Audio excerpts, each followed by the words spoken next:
What if I told you that one of the hardest stages of life may not be your teenage years, your 40s, or even your 80s, but the quiet decade between 65 and 75?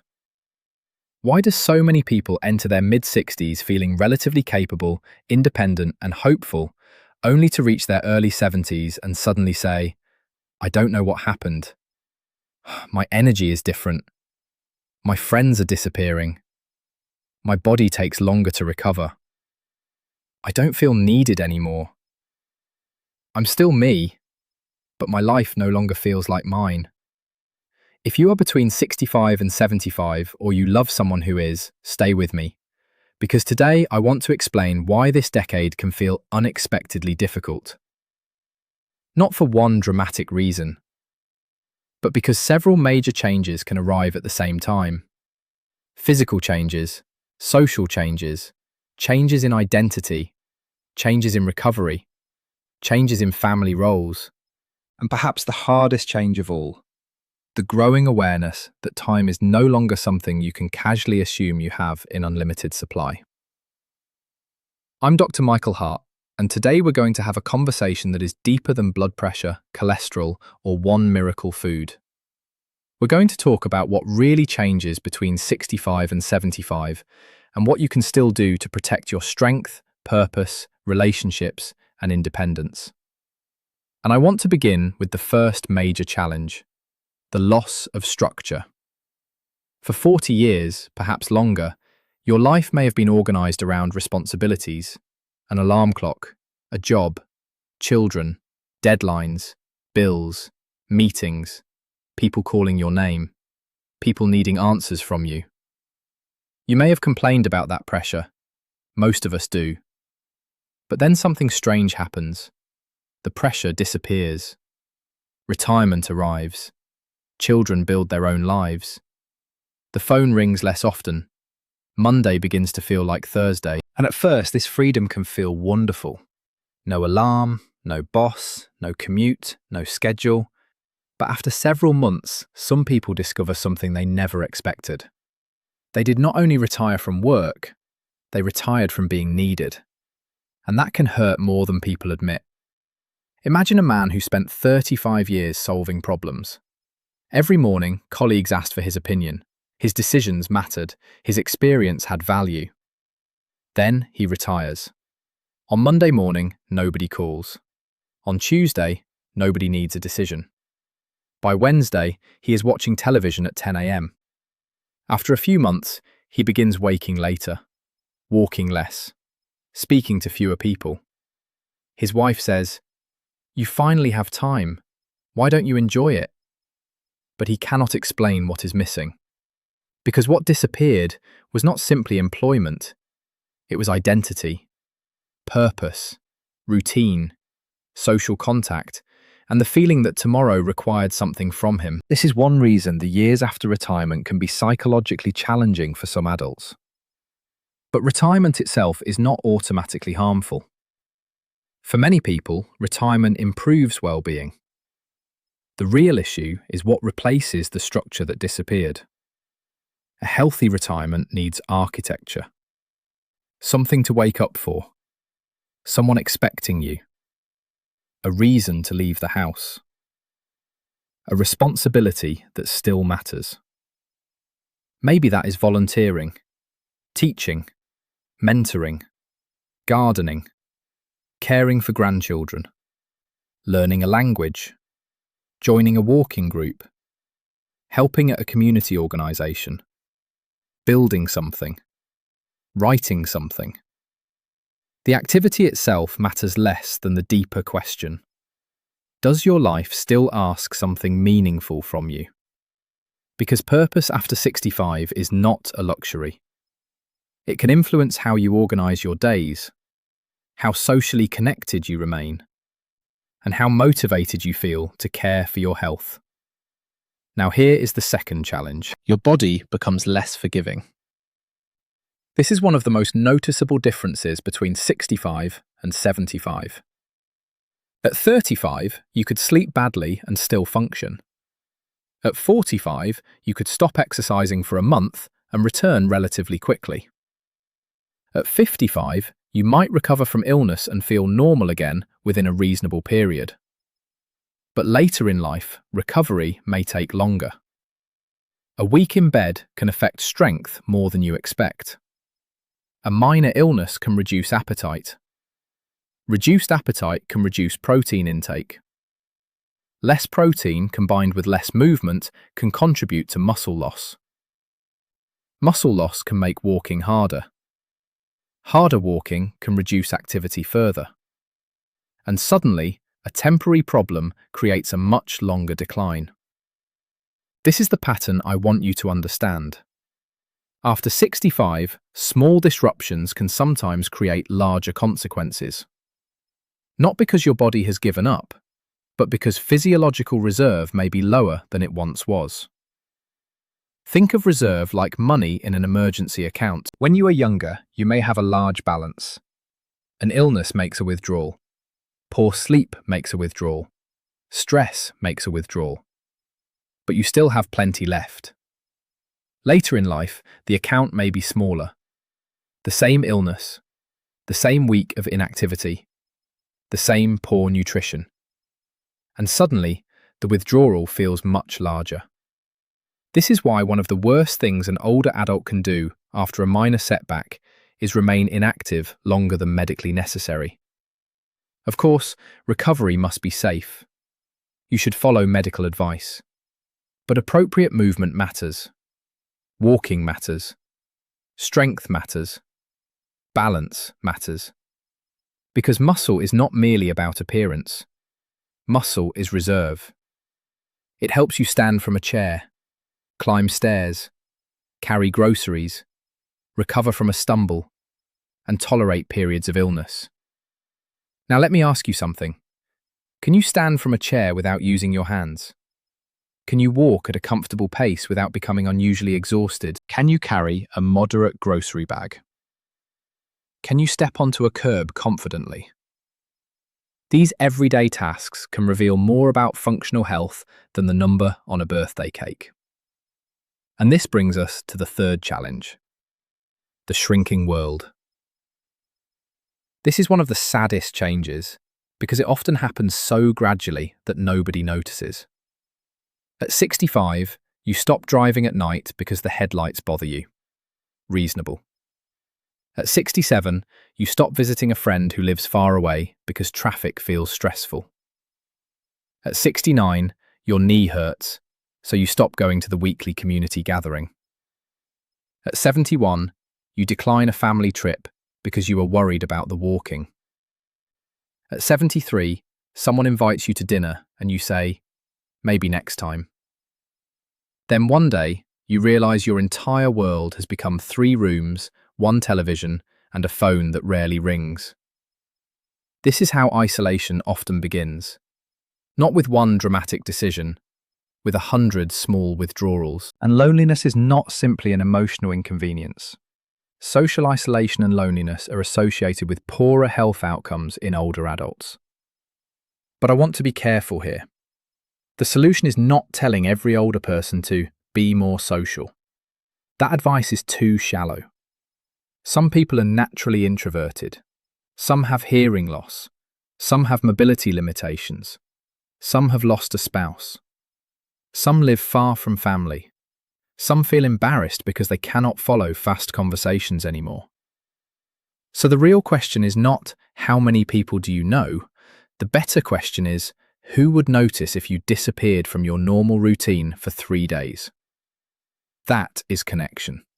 Someone who expects you, someone who notices, someone who calls, someone whose life changes slightly because you are part of it.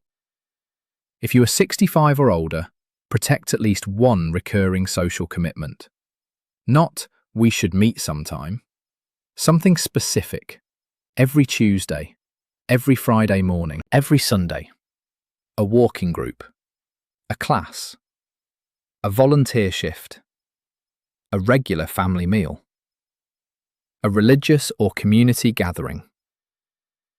Consistency is what turns contact into connection. Now we arrive at the 4th challenge, the accumulation of invisible losses.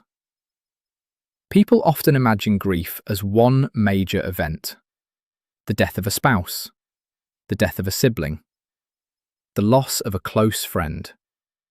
And yes, those losses can be devastating. But between 65 and 75, grief often arrives in smaller forms too. You lose the ability to run. You lose confidence driving at night. You lose the house where your children grew up. You lose colleagues after retirement. You lose a familiar face from your neighbourhood. You lose some hearing. You lose speed. You lose the certainty that your body will always cooperate. You lose the version of yourself who never had to think about falling. And because these losses seem small individually, people rarely grieve them openly. Nobody brings flowers because you can no longer climb stairs easily. Nobody sends a sympathy card because you stopped driving. Nobody holds a ceremony because your best friend moved away. So people carry these losses silently. And sometimes, what looks like irritability is grief. What looks like laziness is fear. What looks like stubbornness is someone desperately trying to preserve control. What looks like withdrawal is embarrassment. This is why families need to be careful with older adults. Do not speak to a 70-year-old as if they suddenly became a child. Help when help is needed, but preserve choice. Preserve dignity. Preserve participation in decisions. There is a major difference between saying, "You can't do that anymore," and saying, "How can we make this safer so you can keep doing as much as possible?" That difference matters. Now, the fifth challenge is one many people notice physically. Muscle becomes easier to lose and harder to rebuild. Age-related changes in muscle are real. Physical inactivity makes them worse. Illness can accelerate them. Low protein intake can contribute. And older muscle may respond differently to the same nutritional and exercise signals that worked when you were younger. This is one reason a person can maintain the same body weight while becoming physically weaker. The scale says nothing changed, but the body says otherwise. Less muscle, more difficulty standing, slower walking, reduced balance, less confidence. And here is the dangerous cycle. Weakness creates fear of movement. Fear reduces activity. Reduced activity creates more weakness. More weakness creates more fear. The cycle continues. So what should you do? First, stop believing that walking is the only exercise older adults need. Walking is excellent.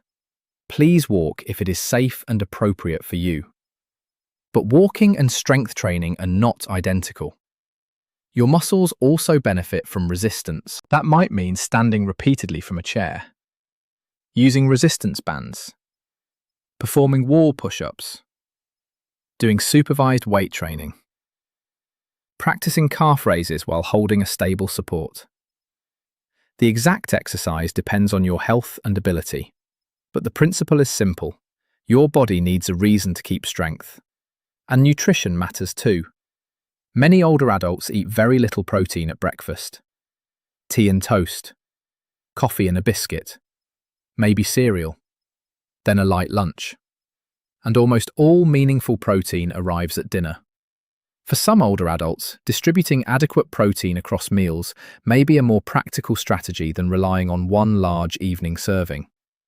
But if you have kidney disease or another condition affecting protein recommendations, speak with your healthcare professional before making major changes. Now here is the sixth challenge. You become more aware of time. And this may be the hardest part of all. At 25, 5 years feels small. At 70, 5 years feels different. You attend more funerals. You hear about friends receiving serious diagnoses. You notice that the celebrities from your youth are dying. You find old photographs and realise that the people standing beside you are no longer here. And suddenly, the future feels finite. This awareness can create anxiety, but it can also create clarity. Because when time feels unlimited, we waste it easily. We postpone phone calls. We stay angry for years. We remain in relationships that drain us. We keep saying, one day. One day I'll travel. One day I'll apologise. One day I'll visit my sister. One day I'll start exercising. One day I'll learn that skill. One day I'll tell them I love them. Between 65 and 75, many people realise something uncomfortable. One day is not a date on the calendar. And perhaps that is not only a tragedy. Perhaps it is also an invitation.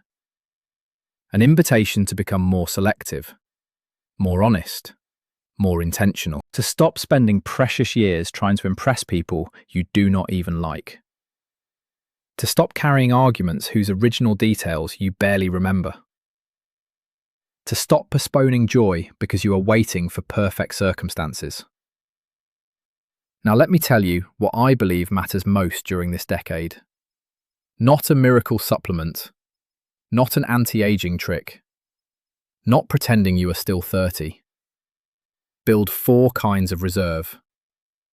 Physical reserve, emotional reserve, social reserve, and practical reserve.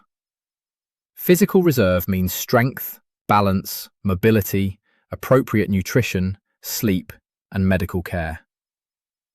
Emotional reserve means learning how to experience change without allowing every loss to destroy your sense of self. Social reserve means having people, routines, and communities that connect you to the world. Practical reserve means preparing before a crisis.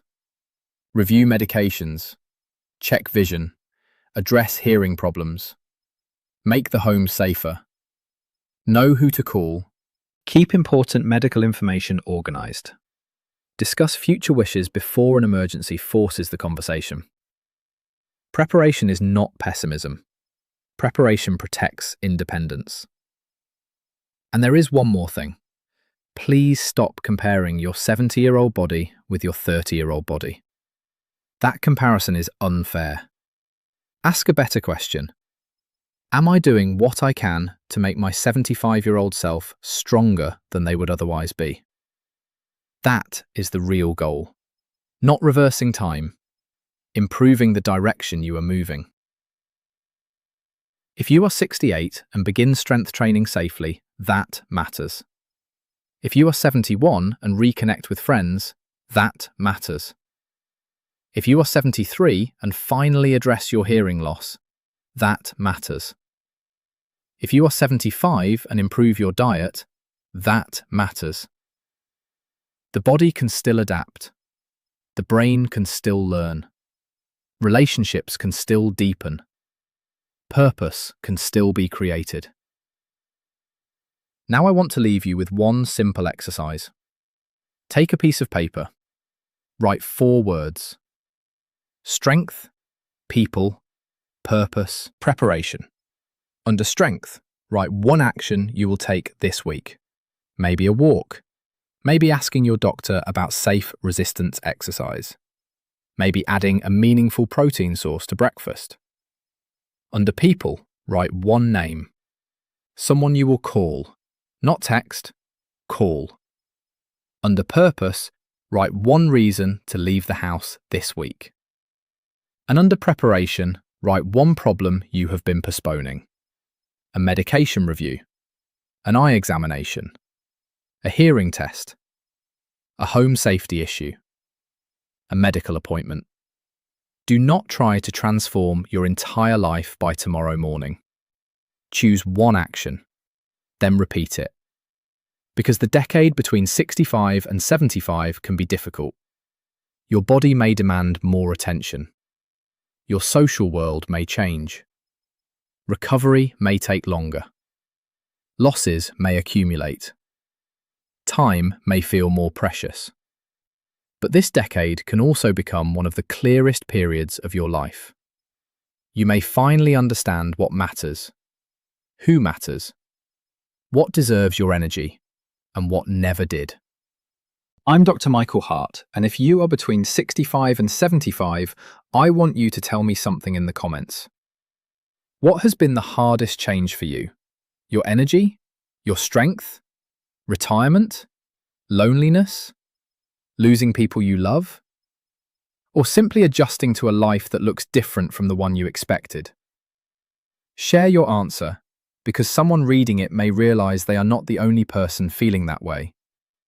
And if this conversation helped you, subscribe for practical, respectful discussions about healthy aging, strength, independence, nutrition, and the changes nobody prepares us for. Take care of your body, protect your relationships, keep something meaningful on your calendar. And remember, getting older changes the road, but it does not mean the journey is over.